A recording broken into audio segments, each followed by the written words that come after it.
بہت سے نوجوان ایک عمر ہوتی ہے جس میں نفسانی اور حیوانی جذبات ان کو بہت ستاتے، اور ان میں سے بہت سے سمجھدار نوجوان اپنی اس حالت سے پریشان بھی رہتے، لیکن انہیں سلیقہ نہیں سیکھا ہوتا اپنے جذبات پر کنٹرول کرنے کا۔ ان میں سے جتنے نوجوانوں کو ذرا فکر مندی نصیب ہو جاتی ہے، وہ تنہائیوں میں اپنے راز کھولتے ہیں اور وہ بتاتے ہیں کہ میں اس بری عادت میں مبتلا ہوں۔ اور بعض بری عادتیں تو وہ ہیں کہ جن کو بتانے کی بھی کوئی ضرورت نہیں ہوتی، ان کی نحوست اور ان کے مضر اثرات انسان کے چہرے پر صاف نظر آتے۔ ابھی چند دنوں پہلے ایک نوجوان میرے پاس آیا اور اس نے آ کر کہا کہ بہت پریشان رہتا ہوں، پڑھائی میں دل نہیں لگتا وغیرہ وغیرہ، تو دماغ بالکل سن ہو گیا ہے، کسی کام کے لائق نہیں رہ گیا ہوں، پتہ نہیں کیا ہوتا جا رہا ہے، مجھے کوئی عمل بتا دیجئے، کوئی دعا کر دیجئے، پانی پہ دم کر کے دے دیجئے۔ اب وہ بیچارہ کھل کے نہیں بتا پا رہا تھا، اور علامتیں بالکل صاف تھیں کہ یہ بیچارہ نوجوان یہ اپنی انرجی کو، اپنی طاقت کو یہ تنہائی میں اپنے ہاتھ سے ضائع کرتا ہے، یہ اس گناہ میں پھنسا ہوا ہے۔ میں نے اس سے کہا بیٹا ایک بات بتاؤ، کیا ماسٹربیشن کی عادت تو نہیں ہے تم کو؟ اپنے ہاتھ سے اپنی جوانی کی قوت کو نکالنا؟ بس ایک دم سے رو پڑا اور کہنے لگا حضرت 10 سال ہو گئے ہیں میں اس بیماری میں مبتلا۔ میں نے کہا بیٹا اپنے اوپر رحم کرو، اپنے اوپر رحم۔ سوچو تمہاری صحت کتنی خراب ہو رہی، یہ تمہاری یادداشت کا کمزور ہو جانا، یہ پڑھائی میں دل نہ لگنا، یہ کنسنٹریشن کا بالکل بار بار بریک ہو جانا، سستی، کاہلی، نوجوانی کی اس عمر میں بدن میں کمزوری، یہ کسی سحر جادو چکر کی وجہ سے نہیں ہے، یہ صرف اس عادت کی وجہ سے۔ اور پھر تم ابھی اپنے اوپر ظلم کر رہے ہو، کل کو جب تمہاری شادی ہوگی تو اس وقت تم اپنے اوپر ظلم کے بعد تم تو ہوگے شرمندہ، اور تمہاری بیوی ہوگی تمہارے ہاتھ کی مظلوم، اور پھر خاندان میں تمہاری بدنامی ہوگی۔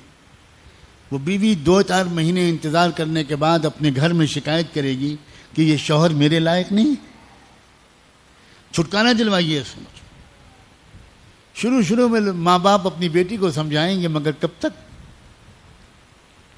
اس کے بعد بات کھلے گی، دونوں خاندانوں میں بات پہنچے گی، تم اپنے گھر میں بھی منہ دکھانے کے لائق نہیں رہو گے۔ شروع میں کچھ دن تک تمہارے ماں باپ تمہارا ساتھ دیں گے، کہیں گے کہ یہ بالکل جھوٹا الزام ہے اور غلط ہے، اور ہم پولیس میں رپورٹ کر، یہ سب تماشا ہوگا۔ بالآخر ڈاکٹر حکیم کے پاس جاؤ گے اور وہ تصدیق کر دیں گے کہ بالکل صحیح بات ہے، یہ لڑکا اپنی بیوی کے لائق نہیں ہے۔ تم اس زندگی کو جہنم بنا رہے ہو بیٹا، اپنے اوپر ظلم کر رہے ہو، اور یہ تو تم ابھی تم بھگت رہے ہو سزا، اور مرنے کے بعد کیا ہوگا؟ اللہ اس نوجوان کو ہمیشہ کے لیے محفوظ کر دے اور سب کو محفوظ کر دے۔ اس نے پھوٹ کے رونے لگا، اس نے کہا نہ میں پانی پہ دم کراؤں گا، نہ دعا و تعویذ کے لیے کہوں گا، آپ مجھے ترکیب بتائیے کہ میں اس سے کیسے اپنے کو بچاؤں۔ میں نے کہا بہت آسان ترکیب، بہت آسان ترکیب۔ دیکھو، خیال دماغ میں آئے گا، خیالات کے آنے کو شروع میں روکا نہیں جا سکتا، بالکل آئے گا۔ اب تو تم اتنے زمانے سے عادی ہو گئے ہو، لیکن خیال کو عمل میں تبدیل ہونے سے روک لینا یہ تمہارے اختیار میں۔ اور اس کی ترکیب یہ ہے کہ تم فوراً اپنی حیت بدل لو.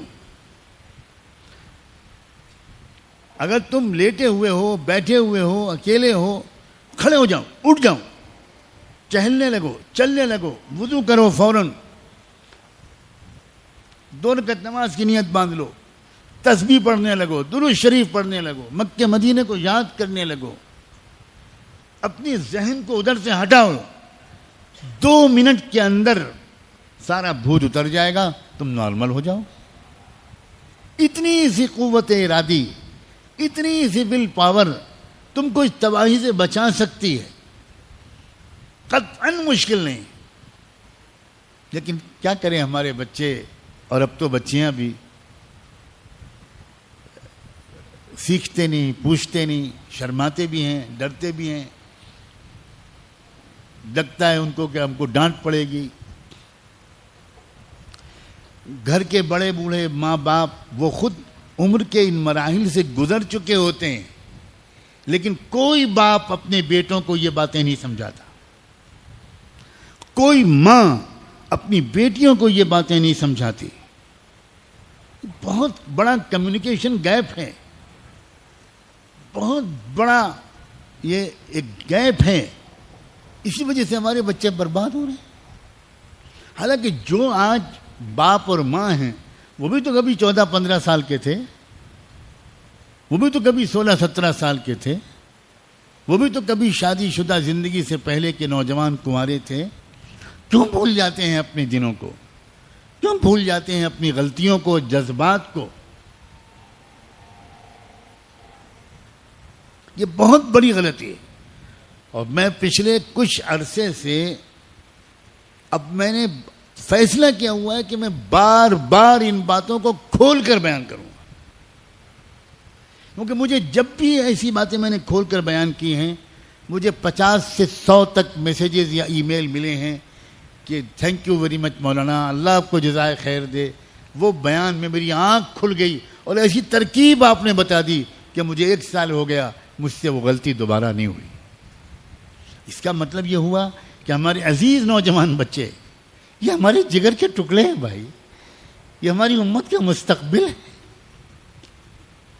یہ قیمتی لوگ ہیں.